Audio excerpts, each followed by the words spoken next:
Histórias de crianças inocentes também podem ser histórias de terror. As histórias e livros que consumimos quando crianças podem ficar conosco por toda a vida. Às vezes é porque eles transmitem lições importantes com sucesso, mas muitas vezes é porque eles assustaram muito a nossa infância.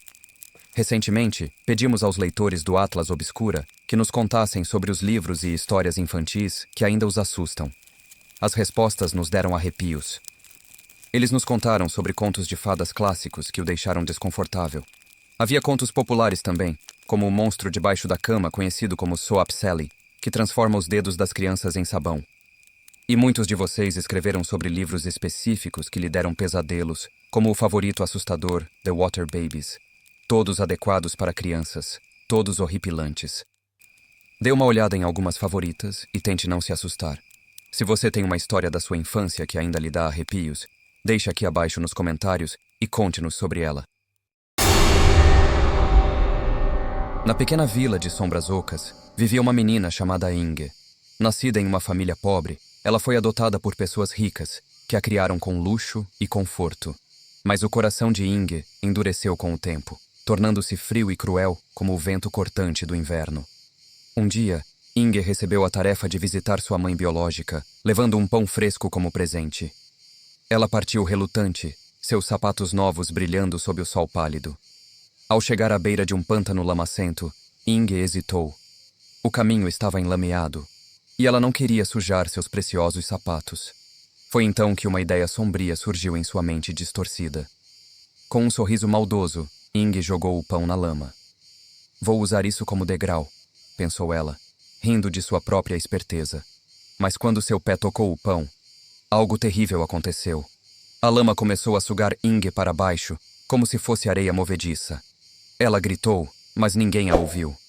O pântano a engoliu rapidamente, e a escuridão a envolveu. Inge afundou mais e mais, até que se viu em um lugar que só poderia ser descrito como o inferno. O ar era denso e sufocante, cheio de sussurros aterrorizantes e risadas malignas. Ela tentou se mover, mas descobriu que seu corpo estava rígido como pedra. Horrorizada, Inge percebeu que havia se transformado em uma estátua viva.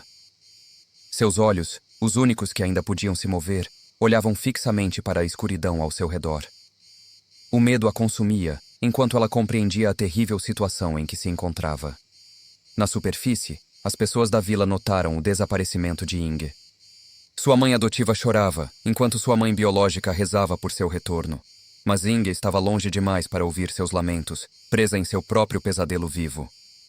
Os dias se transformaram em semanas, e as semanas em meses. Inge permanecia imóvel, uma prisioneira em seu próprio corpo petrificado. O inferno ao seu redor era um pesadelo interminável, repleto de horrores que testavam os limites de sua sanidade. Moscas demoníacas zumbiam incessantemente ao redor de sua cabeça, seus olhos incapazes de piscar para afastá-las. Insetos repugnantes rastejavam sobre sua pele de pedra, entrando em suas orelhas e narinas. O lodo fétido subia lentamente, ameaçando engoli-la por completo. A fome a atormentava, uma dor constante que nunca diminuía. Sua garganta estava seca, implorando por água que nunca viria. Mas o pior de tudo eram as vozes. Sussurros incessantes que ecoavam em sua mente, lhe imbrando-a de sua crueldade e egoísmo. Veja o que você se tornou, Inge. As vozes zombavam. Uma estátua fria e sem coração, exatamente como você era em vida. Através de alguma magia sinistra, Inge podia ouvir os lamentos de sua mãe na superfície. As lágrimas da pobre mulher caíam como chuva ácida sobre sua consciência atormentada. Ela ouvia as pessoas da vila falando sobre ela, descrevendo-a como uma criatura horrível e sem alma. Cada palavra era uma punhalada em seu coração petrificado. Pela primeira vez em sua vida, Inge sentiu o peso esmagador do arrependimento. Ela ansiava desesperadamente por uma chance de se redimir, de desfazer o mal que havia causado, mas presa naquele estado. Inge não podia fazer nada além de sofrer e refletir sobre suas ações. O tempo passava de forma agonizante, cada segundo uma eternidade de tormento. Ela observava, impotente, enquanto seu corpo de pedra começava lentamente a se desintegrar, corroído pelo ambiente hostil do inferno. Quando Inge pensou que não poderia suportar mais nenhum segundo daquele tormento, algo extraordinário aconteceu. De seu corpo em decomposição, surgiu um pequeno pássaro negro. Era sua essência, finalmente livre da prisão de pedra. O pássaro Ing voou para longe do inferno, atravessando camadas de escuridão até emergir na superfície. Era inverno, e o mundo estava coberto por um manto branco e gelado. Ing sentiu o frio cortante em suas novas asas, mas era uma sensação bem-vinda comparada ao calor sufocante do inferno. Determinada a se redimir, Ing começou uma jornada árdua. Voava de cidade em cidade, coletando migalhas de pão onde quer que as encontrasse. Com seu pequeno bico, ela as distribuía para outros pássaros famintos. Cada migalha era uma lembrança do pão que ela havia desperdiçado, e cada pássaro alimentado era um passo em direção à sua redenção. Dias e noites se passaram, e Ing continuou sua missão incansavelmente. O inverno era implacável, e muitas vezes ela tremia de frio e fome, mas o desejo de corrigir seus erros a impulsionava adiante. Finalmente, após semanas de esforço incessante, Ing percebeu que havia coletado e distribuído migalhas suficientes para igualar o peso do pão que ela havia pisado. Nesse momento, sentiu uma leveza em seu ser, como se um grande peso tivesse sido removido de sua alma. Com um último olhar para a vila que um dia foi seu lar, Ing abriu suas asas e voou em direção ao céu. À medida que subia, seu corpo de pássaro começou a brilhar, transformando-se em uma luz pura e radiante. As pessoas da vila que testemunharam esse fenômeno falaram por anos sobre o estranho pássaro luminoso que ascendeu aos céus. Alguns diziam que era a alma de Ing, finalmente redimida. Outros acreditavam ser um sinal de esperança e perdão. Quanto à própria Ing, ela havia aprendido a mais dura das lições. Seu ato de crueldade a levou ao inferno, mas foi sua determinação em corrigir seus erros que finalmente a libertou. Agora, livre de seu tormento, ela voava para um destino desconhecido, carregando consigo a promessa de nunca mais tomar por garantida a bondade ou desperdiçar as bênçãos da vida. E assim, a história da menina que pisou no pão se tornou uma lenda sombria, um lembrete para todos sobre as consequências terríveis do orgulho e da crueldade, e o poder redentor do verdadeiro arrependimento. Na pacata cidade de Milhoville, onde as ruas eram pavimentadas com espigas douradas e o ar sempre cheirava a manteiga derretida, vivia o Sr. Pipoca. Ele era uma figura elegante e distinta, uma espiga de milho alta e esbelta que sempre usava uma cartola lustrosa e um monóculo brilhante. O Sr. Pipoca era amado por todos na cidade, especialmente pelas crianças. Ele contava histórias fascinantes sobre terras distantes, onde o milho crescia tão alto que tocava as nuvens, e onde rios de caramelo fluíam livremente. As crianças o seguiam pelas ruas, seus olhos brilhando de admiração, enquanto ele caminhava com sua bengala de açúcar cristalizado. Mas por trás dos sorrisos inocentes e dos olhos arregalados, um plano sombrio estava se formando. As crianças de Milhoville guardavam um segredo terrível, um desejo obscuro que crescia a cada dia que passava. Uma noite, quando a lua cheia pairava no céu como um grande grão de milho prateado, as crianças se reuniram em segredo. Seus rostos, antes alegres e inocentes, agora estavam contorcidos em expressões de ganância e fome insaciável. "Está na hora", sussurrou Timmy, o líder do grupo. "O Sr. Pipoca é a melhor espiga de milho que já existiu. Imaginem como ele deve ser delicioso." Os outros concordaram com entusiasmo mórbido, seus olhos brilhando com uma luz sinistra. Eles traçaram seu plano, cada detalhe mais perturbador que o anterior. O destino do Sr. Pipoca estava selado, e ele nem imaginava o horror que o aguardava. Enquanto isso, em sua casa aconchegante feita de palha de milho, o Sr. Pipoca se preparava para dormir. Ele tirou sua cartola e a colocou cuidadosamente na mesa de cabeceira, sem saber que aquela seria a última vez que realizaria esse ritual familiar. Na calada da noite, as crianças se esgueiraram pelas ruas de Milhoville, suas sombras dançando nas paredes como espectros famintos. Elas se aproximaram da casa do Sr. Pipoca, os dedos ansiosos se contorcendo em antecipação. Timmy, com um brilho maníaco nos olhos, bateu à porta. "Sr. Pipoca! Sr. Pipoca! Precisamos de sua ajuda!" Ele gritou, sua voz tremendo com uma falsa urgência. O Sr. Pipoca, sempre solícito, abriu a porta sem hesitar. "Crianças, o que houve?" Ele perguntou, preocupação evidente em sua voz. Foi então que o ataque começou. As crianças avançaram como uma onda faminta.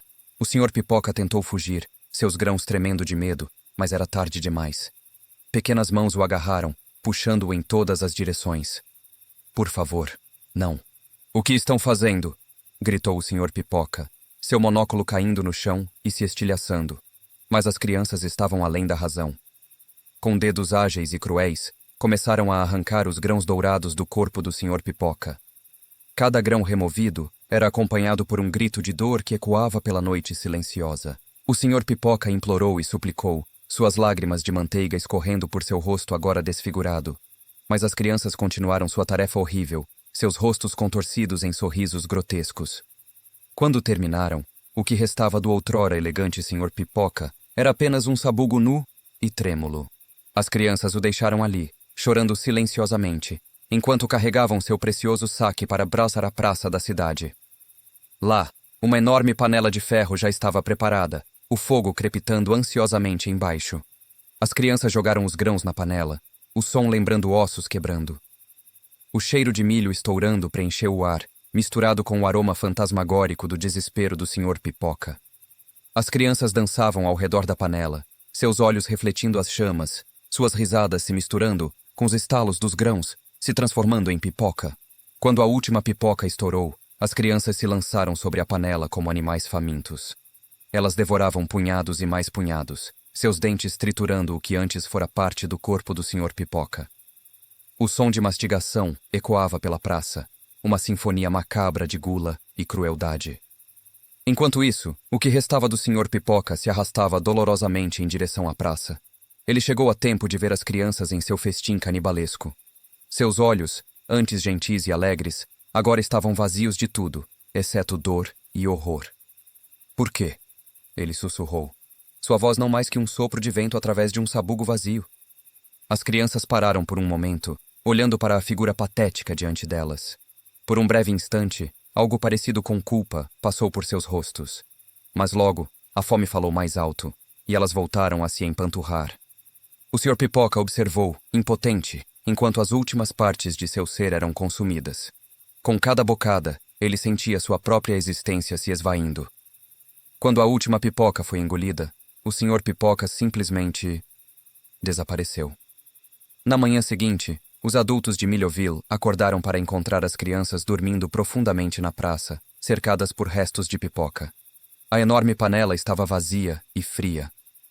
Do Sr. Pipoca não havia nenhum sinal. As crianças, ao acordarem, pareciam não ter memória dos eventos da noite anterior. Elas voltaram para suas casas, deixando para trás apenas algumas pipocas pisoteadas e uma cartola abandonada. Nos anos que se seguiram, a história do Sr. Pipoca se tornou uma lenda urbana em Millville. As crianças sussurravam sobre ela nas noites escuras, mas ninguém realmente acreditava, exceto, talvez, nas noites de lua cheia, quando o vento soprava através dos campos de milho, trazendo consigo o som distante de grãos estourando e o eco fantasmagórico de um grito de dor. E se você prestar atenção, dizem que ainda é possível ver, vagando pelas ruas de Millville, a sombra de um sabugo nu usando uma cartola, um lembrete silencioso do preço da gula e da crueldade, e do destino terrível do outrora amado Sr. Pipoca. Na escuridão da noite, quando as crianças dormem profundamente, uma figura minúscula se esgueira pelos quartos. É a fada do dente, mas ela não é nada parecida com as histórias que as mães contam. Seus olhos brilham com uma luz doentia, enquanto ela vasculha embaixo dos travesseiros. Seus dedos finos e ossudos agarram avidamente os dentes deixados ali. Cada dente faz seu coração bater mais rápido, sua respiração ficar ofegante.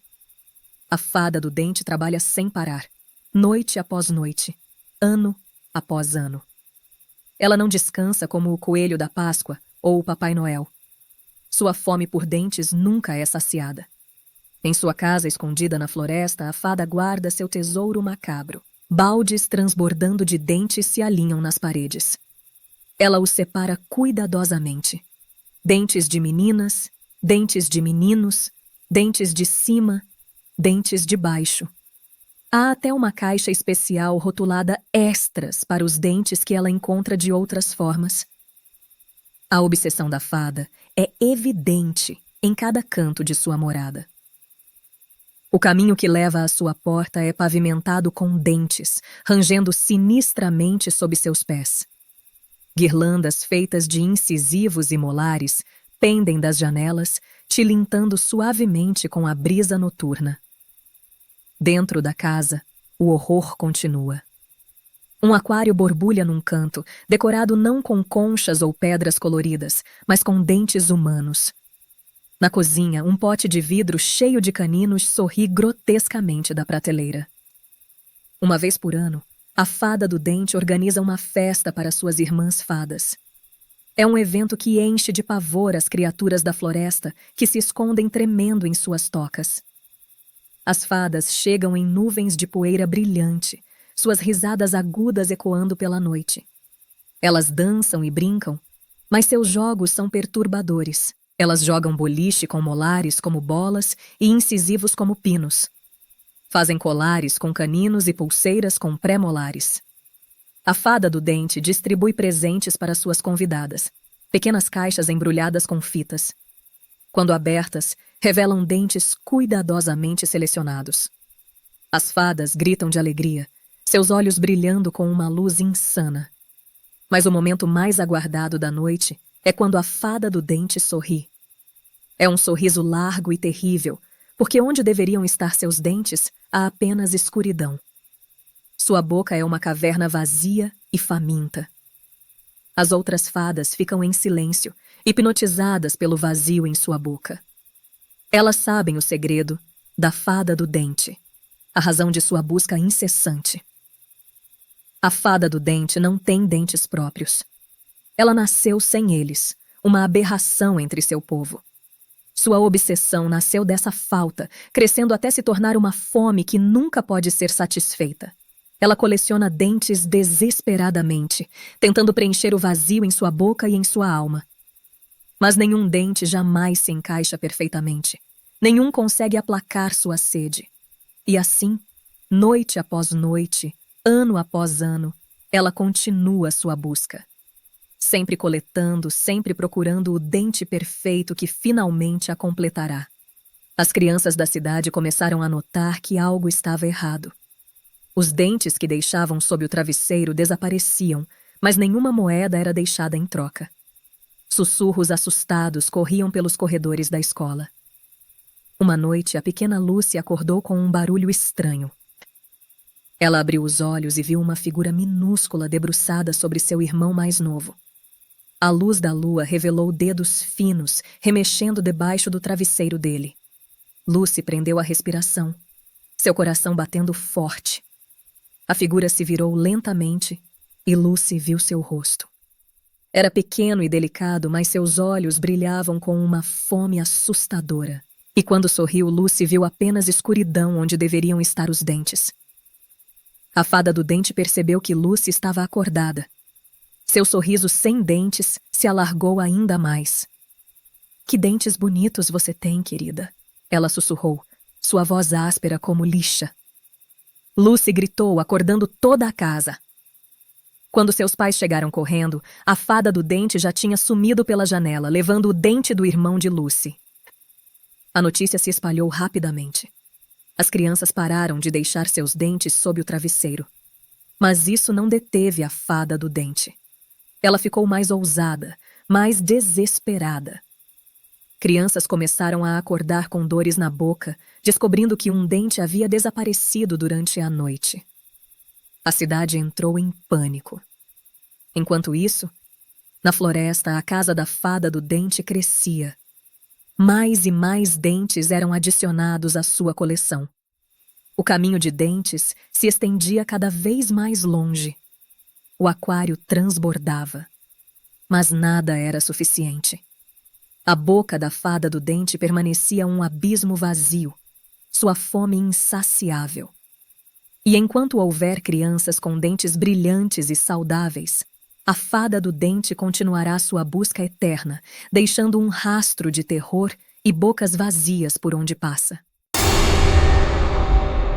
Numa cidadezinha tranquila, viviam dois meninos que eram o pesadelo dos moradores, Max e Moritz. Esses garotos não eram como as outras crianças.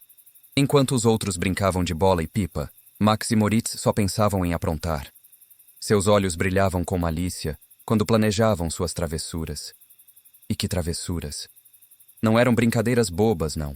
Eram coisas de dar arrepios. Um dia, tiveram a ideia de misturar fios no milho das galinhas da Dona Rosa. As pobres aves, com fome, comeram tudo sem notar o perigo. Logo estavam todas enroladas, piando de dor. Dona Rosa ficou arrasada ao ver suas queridas galinhas sofrendo. Mas isso foi só o começo. Max e Moritz queriam mais, muito mais. Na semana seguinte, miraram no velho seu José, que adorava cruzar a ponte para pescar no rio. Os meninos, escondidos na escuridão, tiraram algumas tábuas da ponte. Na manhã seguinte, seu José caiu na água fria, quase se afogando. A cidade inteira ficou assustada. Quem faria algo tão perigoso? Mas Max e Moritz apenas riam, escondidos atrás das árvores. Suas travessuras pioravam a cada dia. No mês seguinte, quase mataram o pobre alfaiate da cidade. O homem, magro como um palito, por pouco não caiu na armadilha que os garotos armaram. As pessoas começaram a trancar suas portas. Crianças não podiam mais brincar na rua. O medo tomou conta da cidade como uma nuvem escura. Todos se perguntavam: o que Max e Moritz fariam depois? A resposta veio de forma explosiva, literalmente. O professor da cidade, seu Carlos, era conhecido por seu cachimbo inseparável. Max e Moritz viram nisso uma chance perfeita para sua próxima travessura. Sorrateiramente, encheram o cachimbo do professor com pólvora. Quando seu Carlos acendeu o cachimbo na sala de aula, houve um estouro enorme. O rosto do professor ficou todo preto, seus cabelos em pé. As crianças gritaram de susto, mas Max e Moritz rolavam de rir do lado de fora. A cidade estava em pé de guerra. Pais pediam que algo fosse feito. O prefeito fez reuniões, mas ninguém sabia como parar os meninos terríveis. Max e Moritz, animados com o sucesso de suas maldades, decidiram ir ainda mais longe. Numa noite escura, entraram no celeiro do fazendeiro João. Lá, abriram todos os sacos de milho, espalhando os grãos pelo chão. Mas o destino tinha outros planos para eles. Enquanto pulavam sobre os grãos, rindo de sua arte, não perceberam que estavam afundando. O milho era como areia movediça, engolindo-os devagar. Quando notaram, já era tarde demais. Gritaram por ajuda, mas quem os ouviria àquela hora da noite? Seus gritos foram abafados pelo milho que enchia suas bocas. Na manhã seguinte, o fazendeiro João encontrou seu celeiro todo bagunçado. Furioso, começou a juntar o milho espalhado. Foi então que notou algo estranho nos sacos. Estavam mais pesados que o normal. Curioso, abriu um dos sacos. Seus olhos se arregalaram ao ver o que havia dentro. Não era só milho. Havia algo mais. Algo que parecia humano. Um sorriso estranho apareceu no rosto do fazendeiro. Ele sabia exatamente o que fazer com aquela colheita especial. Sem pensar duas vezes, o fazendeiro João carregou os sacos pesados em sua carroça e partiu para o moinho da cidade. Chegando lá, despejou todo o conteúdo na moenda, incluindo os 2 meninos travessos. As engrenagens do moinho começaram a girar, triturando tudo que caía entre elas. O barulho era ensurdecedor, mas ninguém na cidade se importou. Todos sabiam o que estava acontecendo, e, surpreendentemente, ninguém protestou. Quando o processo terminou, o que saiu do outro lado não era farinha comum. Era uma mistura estranha, com pequenos pedaços que lembravam a forma de 2 garotinhos. O fazendeiro João, com um sorriso no rosto, recolheu essa farinha especial em sacos. Ele tinha um plano para esse produto incomum.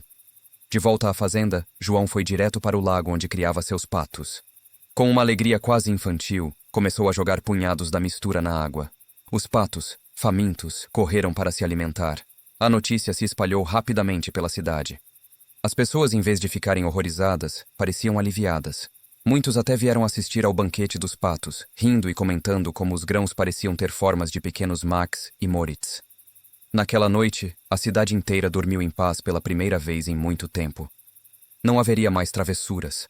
Não haveria mais sustos. Max e Moritz tinham finalmente recebido o que mereciam, pensavam todos. E assim, a vida na cidadezinha voltou ao normal. As crianças brincavam nas ruas novamente. As pessoas deixavam suas portas destrancadas. O único lembrete do que aconteceu eram os patos do fazendeiro João, que pareciam mais gordos e satisfeitos que nunca. Ninguém sentiu falta dos 2 meninos travessos. Na verdade, muitos diziam que a cidade estava melhor sem eles. E sempre que alguém perguntava sobre Max e Moritz, a resposta era sempre a mesma: um sorriso misterioso e um dar de ombros. A lição ficou clara para todas as crianças da cidade. Travessuras podem ser divertidas, mas há um limite que não se deve ultrapassar. Porque no fim das contas, você nunca sabe quando pode acabar como comida de pato.